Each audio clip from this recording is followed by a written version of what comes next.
As Bain's Worldwide Managing Director, actually, my job looks very similar to any typical CEO job. I'm responsible for leading teams that develop and execute our global strategy, that manage operations across our 37 offices, that focus on developing new and innovative products and capabilities and bringing those to market, recruiting, attracting, developing, retaining great people and talent, managing the financials of the business, right? Running the income statement, cash flow, balance sheet, even communicating with shareholders. But actually, on some very important dimensions, my job is quite different than the typical CEO of a corporation. Bain & Company is a private partnership. It is owned by the partners, and therefore, I am ultimately accountable to them as the shareholders. Now, they also happen to be the line executives of the business, the people responsible for executing on the front line. Now, I am not their boss. I do not have a command and control management infrastructure. Right? Those 400 partners elected me to serve and support them and the other 4,000 members of our global team. So they don't have to do what I tell them to do. Can you imagine that? So I have to lead through a combination of inclusion, involving people in the decision-making process, inquiry, listening and asking the right questions, insight, using the answer to those questions to set a clear direction for the organization, influence, articulating a clear rationale for a specific course of action, and finally, incentives, making sure that we consistently reward the right behaviors and the right outcomes. So, inclusion, inquiry, insight, influence, and incentives. If it doesn't begin with in, I can't do it. Now, this is what we at Bain call the servant leader model. It's actually the foundation of our leadership model. It applies to me and to every person in the organization who plays a significant leadership role. Now, you might conclude by listening to this description that, oh, this is unique to private partnerships or unique just to professional service firms. Actually, that's not the case at all. There are many, in fact, I would argue most professional service firms and private partnerships are managed with a command and control infrastructure, and they have a leader that fits that mold. Conversely, and more importantly, there are lots of large corporations, both public and private, that are managed and led by servant leaders. In fact, Jim Collins, in his book, Good to Great, profiled these types of CEOs. And in fact, he labeled them level 5 leaders. And honestly, that is really the threshold that I aspire to achieve at some point in my career. So, with the benefit of that is a little bit of context about how I think about leadership. Let me see if I can share with you a few of the lessons that I've learned in working alongside some truly great leaders, both clients and colleagues of mine, and also what I've been able to draw from my own successes and failures as I've worked to refine my leadership skills over the years. And I really think, it's funny, as I was reflecting on this, there are probably 15 important leadership lessons that I could share with you today. But the truth is, most of them are actually really well documented in great books or in case studies you guys are reading, or frankly in the stories and experiences that you share with one another, both inside and outside the classroom. But I think there are 3 leadership principles that are actually not that frequently talked about by the experts, and I think disproportionately explain what separates a truly great leader from the many good ones. Now, the first of these principles is what I like to call authenticity. And quite simply, that is the answer to the question, who am I? Now, how many of you in the last 12 months have asked yourself the question or been asked by others a question like, so where do you want to go? Where do you want to take your career? Where do you want to accomplish? What's in your future? Well, I think those are all important and legitimate questions. But I would argue they're the wrong place to start. I think it's absolutely essential that you begin with a clear understanding of what your strengths are, what motivates you, what really ignites your passion as an individual. And let me see if I can maybe share a personal story with you that explains why having that sense of who you are, that authenticity, is so important. Now, when I came to the GSB in 1988, a long time ago, I actually had a really good understanding of who I was. I understood my strengths and weaknesses.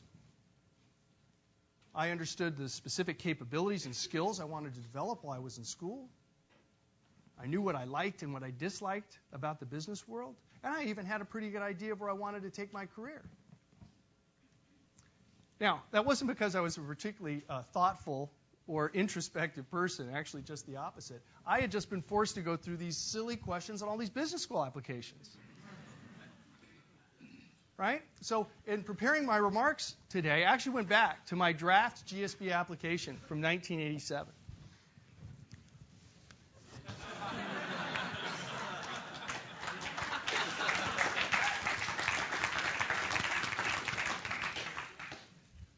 And as painful as this is for me, I'm going to read you an excerpt in hopes that this is the one thing you remember from this presentation. Now, this is in response to a question that had to do with leadership and the role it was going to play in your career. I have always gravitated to leadership positions, in part because I seek them out, and in part because they seek me out.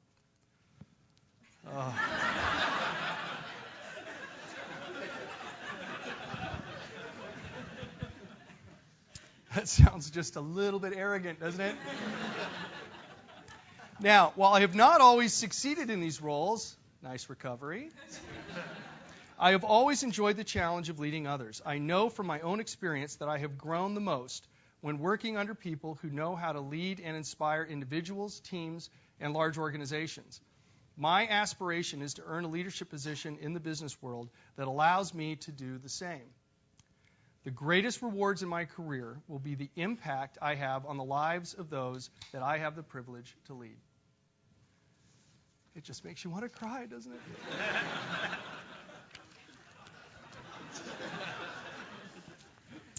Well, actually, when I read this, it brought tears to my eyes, but not for the reason that you think. Because actually, as I looked at it, I realized that I misspelled the word privilege.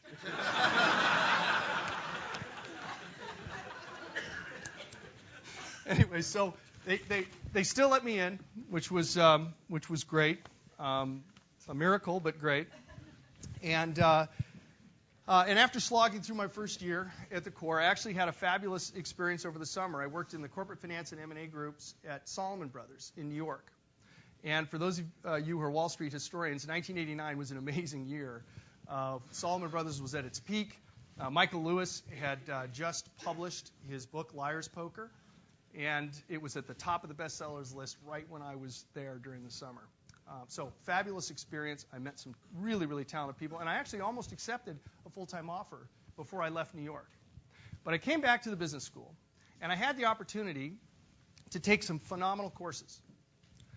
The ones that come to mind in particular are venture capital and entrepreneurship with Pitch Johnson, who is an absolute legend in Silicon Valley. Small business management from Jim Collins, who wasn't quite the celebrity back then that he is today. But it was interesting. Those classes, in combination with a lot of hype that was going on around campus with respect to startups, and frankly a little bit of peer pressure that I was feeling to not go corporate, I actually made the decision about halfway through my second quarter to do a startup with my former boss at the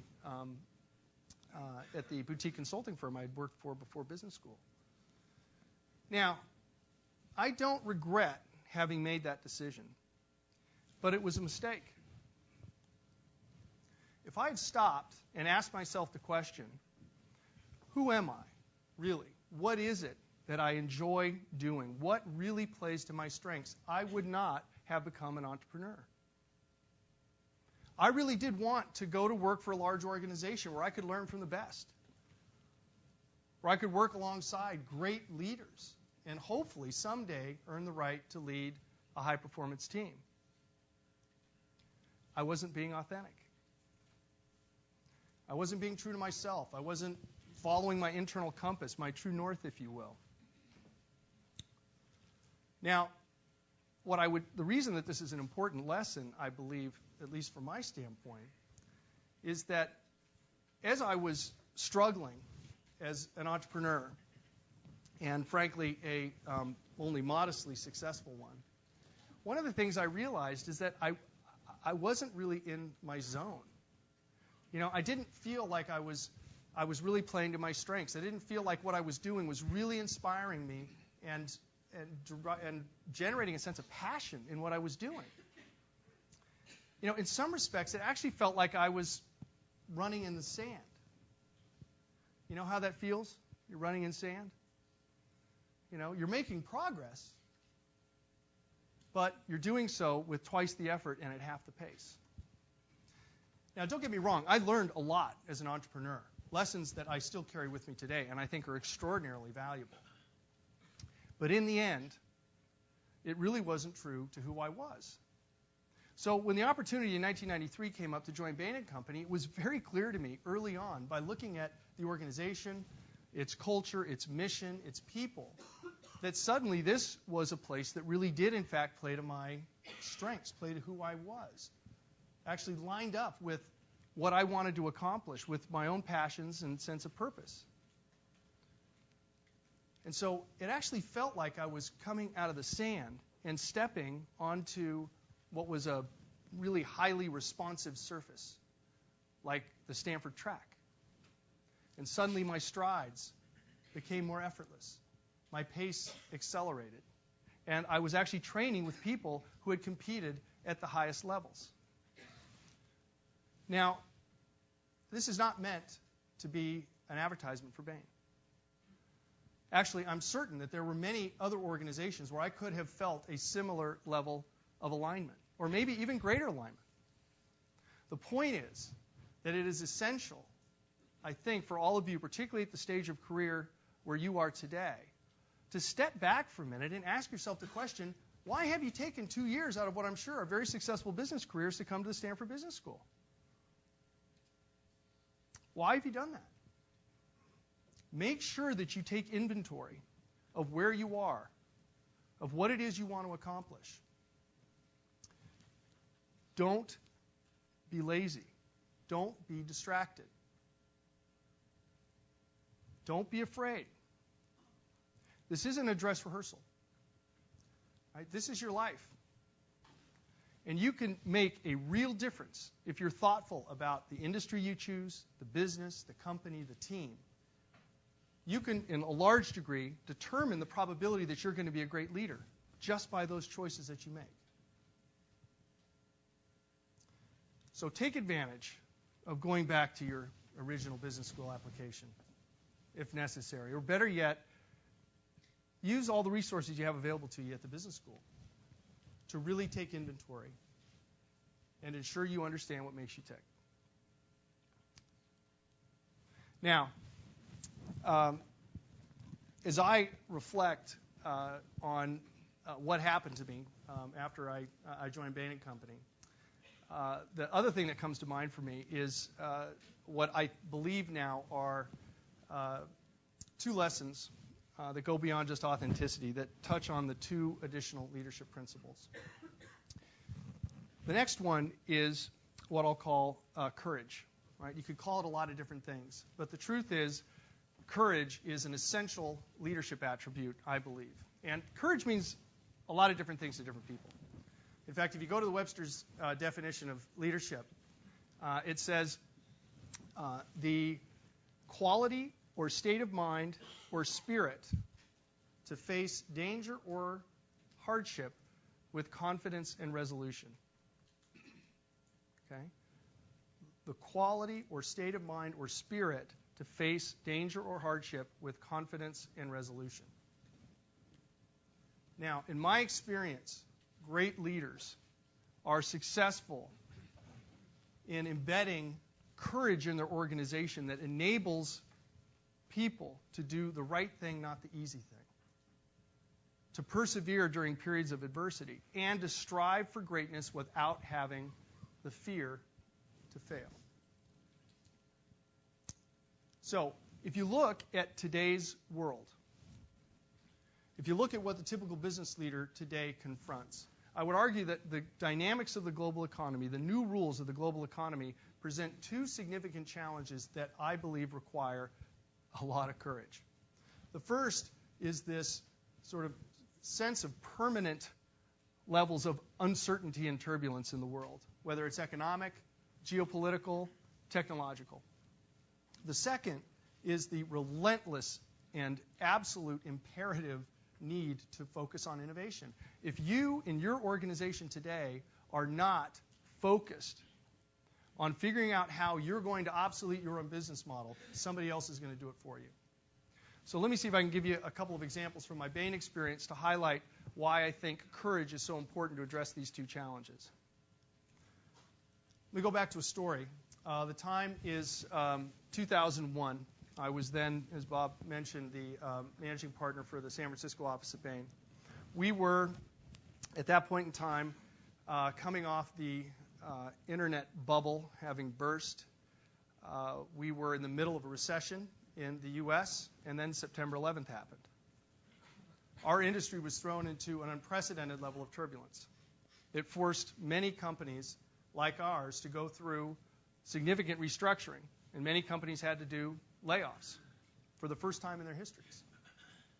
Now, under the leadership of John Donahoe, we were actually able to pull together as a team and have the conviction and the courage to invest in our business for the long term. Unlike a lot of our competitors, we didn't do any layoffs. Actually, contrary to that, we invested, doubled down, in fact, on recruiting, on people development, on training, on product development, because we had the courage. And John did an extraordinary job of instilling that courage at all levels of the organization. So despite the fact that the partners were going to experience some severe short-term economic hardship by virtue of this investment, the organization had the will to persevere, even as the headwinds in 2002 got stronger. But because we had the courage, we took full advantage of that period of turbulence. In fact, we hired a large number of partners from many of our competitors to fill key geographic gaps or even specific practice areas where we needed to be stronger. And as a result of having had that courage and the confidence and the belief that John was so effective in instilling in all of us, we ended up coming out of that period with an extraordinary foundation. And in fact, it has propelled what has been a rapid period of growth for us over the last 4 or 5 years. Now, let me shift to the second topic, which is innovation. I'd argue that today you have to have an organization that can continuously and reliably drive innovation, or you are going to be taken over in today's economy. Now, fortunately, at Bain & Company, I joined an organization that had a long track record of innovation. It's core to our mission. And we have a reasonably good track record of a steady stream of business model innovations that challenge the traditional definitions of our industry and really test the boundaries of our own capabilities. If you look at our track record, we have lots of visible successes. Bain Capital, our private equity practice, Bridgespan, our contingency-based pricing model that Bob referenced. But we also have some visible failures. Bain Lab, which is a business incubator that we launched. Evolution, which was an internet operating company that we launched back in 2000 with Kleiner Perkins and TPG. Now, we like to embrace, as any good innovator does, the lessons of failure. And as it turns out, actually the lessons from both Bain Lab and Evolution are the basis for several new business model pilots that we're running today. Our innovation track record is defined by both our successes and our failures. And in fact, we've learned over the years that in fact it's the failures that teach us more oftentimes than our successes. Now, one of the things I will tell you, it's easy to talk about these things, but when you are confronted with the decision or the prospect of real failure, it is really, really hard to stand your ground. It's scary. And so one of the questions is, how do you, in a world where you must continually innovate, you must continue to take risks, how do you ensure that you have an organization that can do that consistently? Well, in my experience, I think there are 3 ingredients to making that happen that are important. The first is you've got to understand whether the innovation is worth it. Is it something that's really going to transform your business? And what really are the costs if you fail? Now, these might sound like obvious questions, but you would be amazed at how many innovation efforts are launched without ever going through that screen. And consequently, many get shut down at the first sign of any adversity. The second ingredient, you have to find champions. At Bain, any time that we launch an innovation initiative, we have to ensure that there are a threshold level of really passionate, influential partners around the business who believe in the idea, who are confident that it can succeed. And this is essential because this is the only way that you create the endurance and the perseverance to power through what are inevitable market resistance or even internal resistance to really innovate about new ideas. And then finally, you have to set reasonable time frames, and you have to be transparent about communicating progress. Innovation is a lot like remodeling a house. It always, no matter how well you plan it, takes twice as long and costs twice as much. So, if you don't set realistic timelines and keep the people in the organization informed, being honest about where you're succeeding and where you're failing, you run the risk of everyone actually turning on the contractor and firing him if you're not careful. So absolutely essential to keep those 3 ingredients in mind. Now, at Bain, we've been reasonably good, not always as disciplined as we should be, in applying these principles to our business. And one of the things that has enabled us to do, Bob referenced the statistic, that in 2007, a third of our global revenue came from clients where we had an aligned incentive in place, where our fees, a portion of our fees, were contingent upon actually delivering the results that we jointly defined as being the objective of our work together with our clients. 1/3 of our global revenue. Now, nobody else in our industry can say anything close to that. Now, we have by no means achieved our aspiration, and it may take us a long, long time to do so. Our aspiration is to redefine the basis of competition in our industry. And I consider it one of my primary responsibilities to ensure that the organization continues to have the courage to deliver on that objective. If I'm not willing to put my commitment and my reputation on the line to innovate, then how can I expect others in the organization to do the same? So, first principle, authenticity. Second principle, innovation. The third principle is a topic that is, I think, talked about a lot, but oftentimes misunderstood in its culture. I think all great leaders know that they have to have their hand on the pulse of their organization's culture. They understand the power of culture, and they make it a priority. Now, that sounds simple, but actually it's challenging because unlike a company's strategy or its vision or its operating metrics or its financials, you can't really touch culture. It's not nearly as tangible. In fact, culture really operates in some respects under the surface or in the background. But it is absolutely one of the key determinants of any organization's health. So I was trying to think of a good metaphor to talk about culture and what would really resonate at Stanford, so I chose a tree.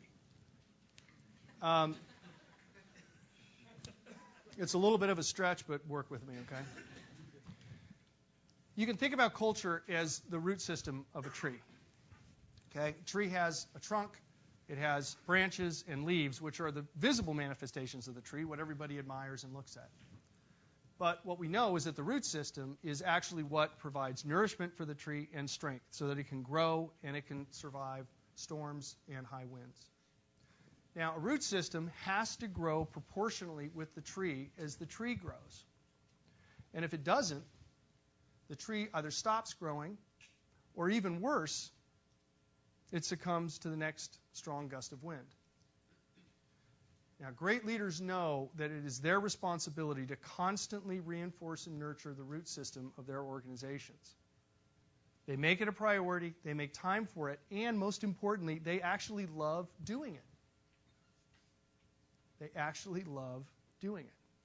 Now, one of the challenges I find in my role day to day is actually scheduling time to reinforce the culture. You know, a lot of the things that I do in a given day can fit in my Outlook calendar very nicely. Right? A budget meeting, a lunch with some consultants, a meeting with a client, presentation of the GSB. But I never have anything on my calendar that says, nurture culture. Time to reinforce culture. And the truth is, right, that actually culture is really defined by the behaviors of the leaders in the organization. Right? That, in the end, is really what defines culture. So if you're a senior executive of a large company, a small company, the truth is every single interaction you have is an opportunity to either reinforce or degrade the quality of your culture. Every single interaction, no matter how large or how small, is an opportunity to reinforce or degrade the company's culture. Now, that is an immense responsibility. An immense responsibility. But what I've noticed, particularly among really great leaders, is that it's a responsibility that they take with them every single day. And let me give you just a couple of examples. When you lead a large organization, there are, in any given day, tens, if not hundreds, of people who need or want something from you. Right? I mean, it could be anything. Right? A decision for a major investment, approving a budget. It might just be that there's a major problem with a customer, a team member has a crisis, or somebody just wants personal career advice. You have to bring your best to every one of those interactions as the leader of that organization. You bring your best to every interaction. Now, that's not always easy to do. The interesting thing about it is that people don't bring issues to the chief executive of a company unless they think it's really important, at least to them. Right? So how you respond to every one of those interactions is a test. The way you react, the tone of your voice, your body language, actually has a lasting effect on many of the people that you touch each and every day. And more importantly, it tends to have a ripple effect deep into the organization that sometimes you can't measure. So one of the things that is critical as a leader is that you have to keep in mind that you are always either reinforcing or degrading the culture, and it's your responsibility to act consistently with that culture, the culture you espouse and the culture that you believe is so important. Now, it's not always easy to do this. On a good day, it's not easy. And what if you're not feeling well?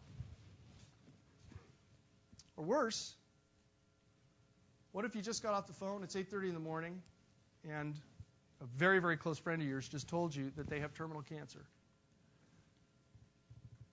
And there's a team sitting outside your office that has been up all night working on a very urgent project. And they're eager to come into your office and share their results with you. Now, how are you going to muster the emotional energy to be present and to live the values of your organization while setting aside your personal issues for that 30 minutes? Now, of course, this is an extreme example, and it is. But it's a real-life experience that I had a couple years ago. And the reason I tell the story is because I think it illustrates one of the most challenging, relentless, and potentially exhausting demands that are placed on any leader, which is the responsibility to always be present and to act consistently with the values and the culture of the organization. Now, as I watch great leaders, one of the things that I observe is that they seem to have an endless reservoir of energy that enables them to bring their best to every one of these interactions. They're present, they're balanced, and they're always reinforcing the culture in every one of these interactions. And I am just awed by that capability. And one of the reasons why, as I've learned over the years, that they can do that is because the act of reinforcing the culture actually generates energy for them. It doesn't drain it. Right? So when the relentless demands of the organization to constantly reinforce the culture descend on them, they're actually gaining strength from it. Fuel, if you will. It gives them the ability to live the culture every day, and by virtue of doing that, establish the authenticity of their leadership. So let me just wrap up my formal remarks with a rather embarrassing story. Not that I haven't already embarrassed myself today, but I'm going to take you back to March 1st of 2005. Now, I actually took over as Worldwide Managing Director, was elected into the position in January of 2005, but I didn't formally take over the job until March 1st. And I happened to be in Tokyo that day. I was meeting with the leaders of our Asia-Pacific business. And the Tokyo office team was going to have a reception that evening that would involve the entire staff of the Tokyo office along with the leaders of our Asia-Pacific region. And I, of course, had prepared for this trip. This is going to be my first official duty as Worldwide Managing Director, and I made sure that I was up to speed on all the appropriate Japanese protocol, and so I was ready. So we go to the reception that night, and unbeknownst to me, there was going to be a very large tea ceremony. It's okay. I'd done my homework. I was worried about being perceived as a culturally insensitive American, so I knew how to bow, when to bow, how to kneel, how I was going to tip the cup, and so forth. So I was all right. So as I stood behind the mat, of course, where the tea ceremony was being placed, I started to take off my brand new loafers. So as you can see, I was really prepared. And all of a sudden they stopped me and they said, no, there's several steps in the ceremony before you have to kneel onto the mat. I said, okay, all right, no problem. I can wait. So the ceremony, very elegant, elaborate ceremony, carries on. And then they signal to me, okay, now it's time to take my place to kneel on this beautiful, very delicate rice paper mat. And I said, okay, great. And so, but unfortunately, I had sort of been lulled into this false sense of relaxation because of this beautiful and melodic tea ceremony. And I just instinctually, as they motioned me to kneel onto the mat, took a step forward. And all of a sudden, the entire audience was deathly silent.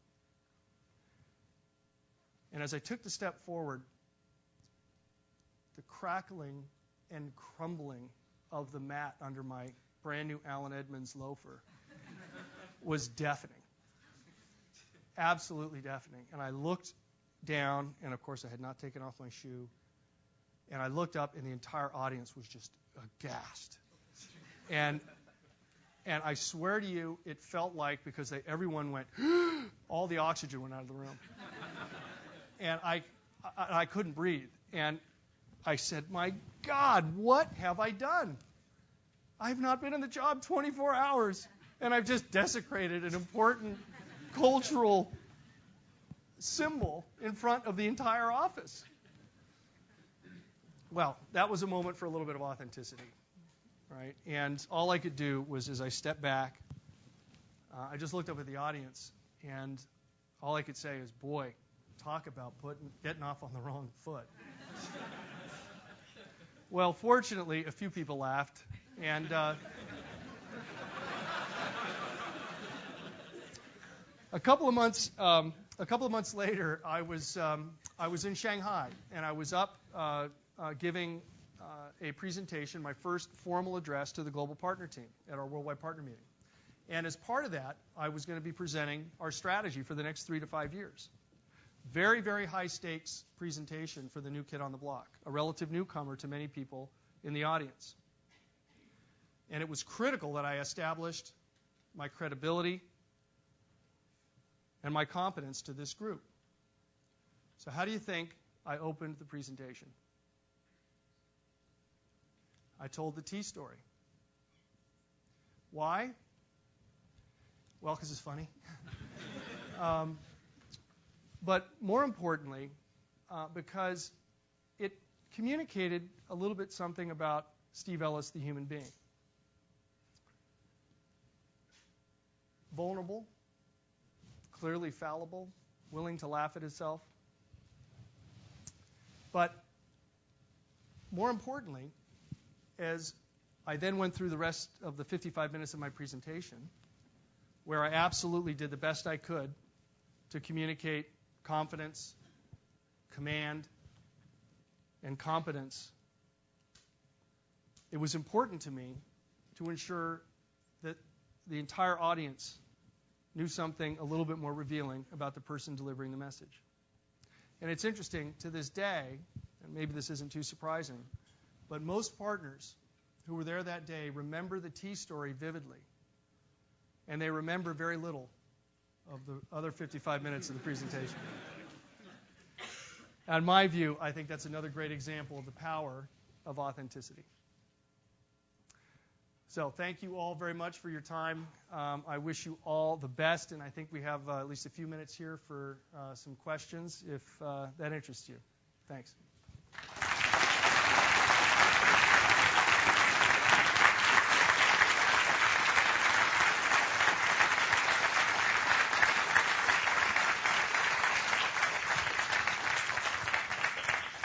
All right, questions from the audience. Yes, please stand up so we can hear you. You mentioned the immense resources we have at GSP. Going along with that, there's so many different events and meetings and everything every single day. How do we decide where we should focus our efforts to become, where we want to go? If we go to a conference, see how to speak, and things like that.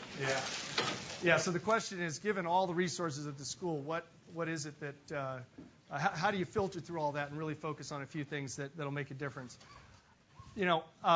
It's a very, very personal choice, actually. But I would encourage you, outside of just making sure that you get your coursework completed, to make sure that you spend time talking to as many people as you possibly can.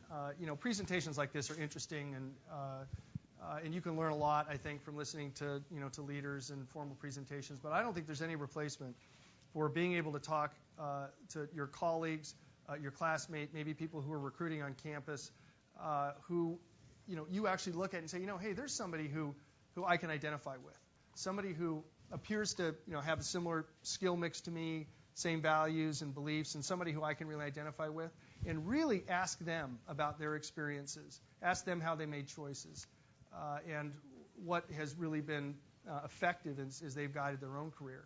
And I think those tend to be the most insightful conversations. And if you had a choice to trade off, I would look for those opportunities and invest. Yeah. Stand up, please. How's it impact you to have John Donahoe, recently elected the CEO, and have been on the visa public and bring more attention to the firm and your leadership? So the question is, with John Donahoe now becoming CEO of eBay and all the visibility around Mitt Romney, what effect has that had in terms of attention on Bain? Or on me, anyway. I actually get asked, not too infrequently, so given all of this and the visibility of it, so what are you going to do next? Are you going to run for office? And the truth is, I, like Mitt and John, are just a few of our very prominent and successful alums. And we're very, very proud of what both of them have accomplished. We admire what they're doing with the skills they developed at Bain.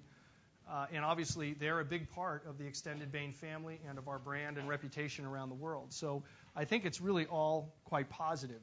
It raises visibility. I think personally for me, it does generate a lot of speculation and inquiry about what I'm going to do next. And my simple response to that is, I think I have one of the best jobs in the world. and I couldn't imagine doing anything other than this for as long as my partners will have me in this role. So thinking about what I'm going to do next is, frankly, not something that I spend a lot of time doing. Did you have a follow-up? Just wondered what impact it did have then, if not, maybe think about what you want to do next. Well, so the question is, so what impact did it have? I must say, like anybody, I look at the people who have been in my role at Bain & Company, but also many, many other people I've interfaced with, clients, other colleagues, and watch what they've done post their experiences at Bain, and draw sort of enormous interest and curiosity from what they've done.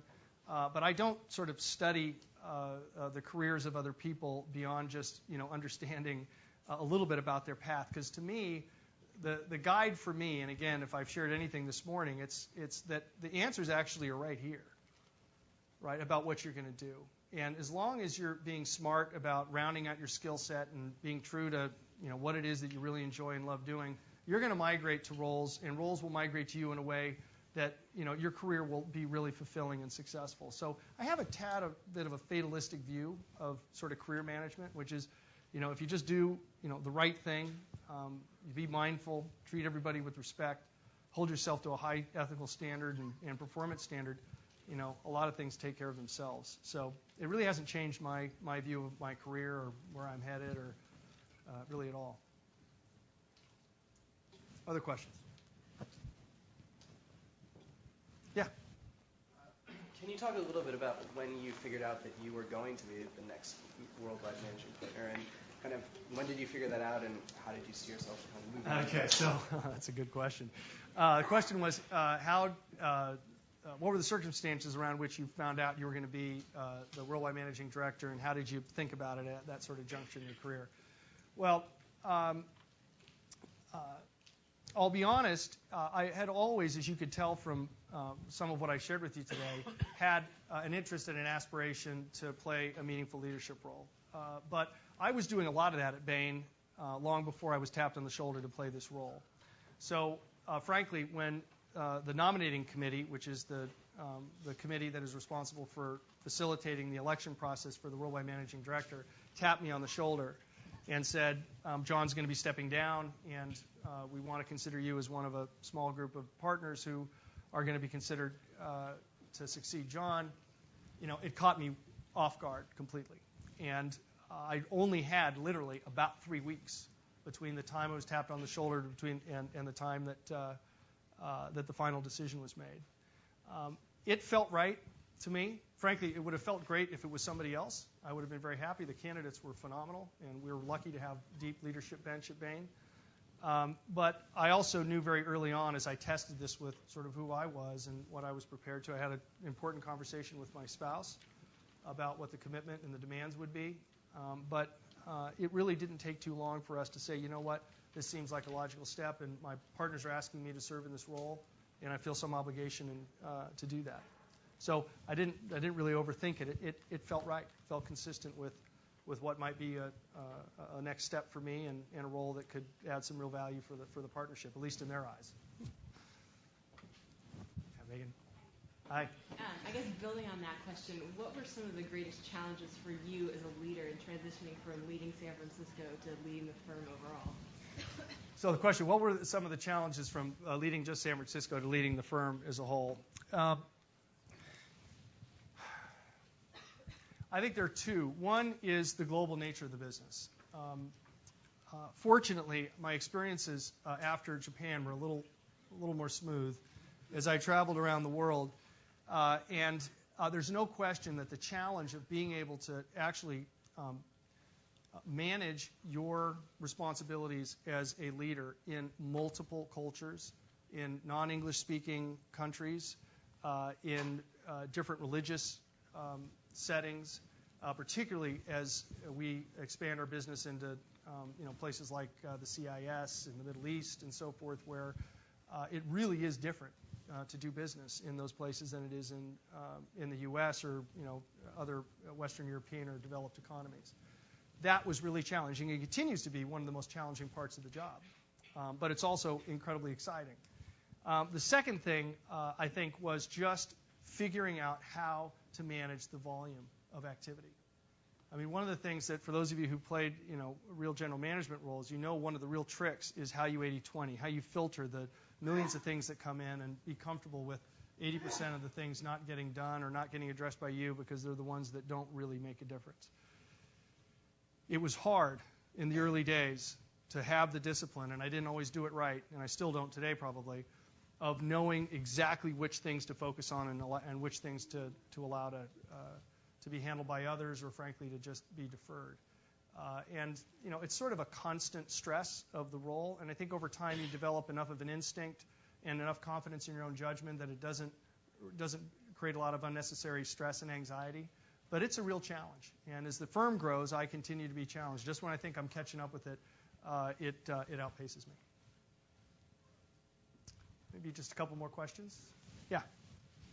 I'm curious, in your role, and particularly as you look at the candidates who come from MBA programs into Bain, what are the gaps in the marketplace? I'm on the faculty here. What can we be doing to better support and better prepare our candidates that they're overcoming the gaps that you and your colleagues see in the marketplace? So the question is, what can the school and the faculty do to ensure that all of you are better prepared to come into the business world and participate, I guess, at Bain & Company or in other businesses? I think, first and foremost, I think that there is a need for a level of pragmatism that, and again, you guys heard my story, right? I came out of the business school, and I love the business school, and I love the curriculum, but I came out, frankly, having been influenced to a large degree by the people around me in a way that I think probably didn't end up in the optimal career decision. Again, I wouldn't trade it for the world, but probably didn't end up in the optimal career decision. And my sense is that there could be potentially more balance in the way that the curriculum gears the students for thinking about their career choices. That it's okay to go into a large company. It's okay to not be the next founder of Facebook. It's okay to aspire to be a general manager, a middle manager, or somebody who runs a factory. And because actually I think that's where you develop honestly some of the best management and leadership skills there are. It may not be the sexiest thing in the world. Consulting goes up and down as being a favorite destination. It ebbs, it flows, it depends on what's happening to the markets. But I think it's just important that the faculty and all the resources at the business school maintain a very, very open mind and try and fight some of the sort of populist beliefs that can sometimes make it hard for students to make good choices. And unfortunately, that manifests itself sometimes in the recruiting process in ways that I don't think reflect well on the school.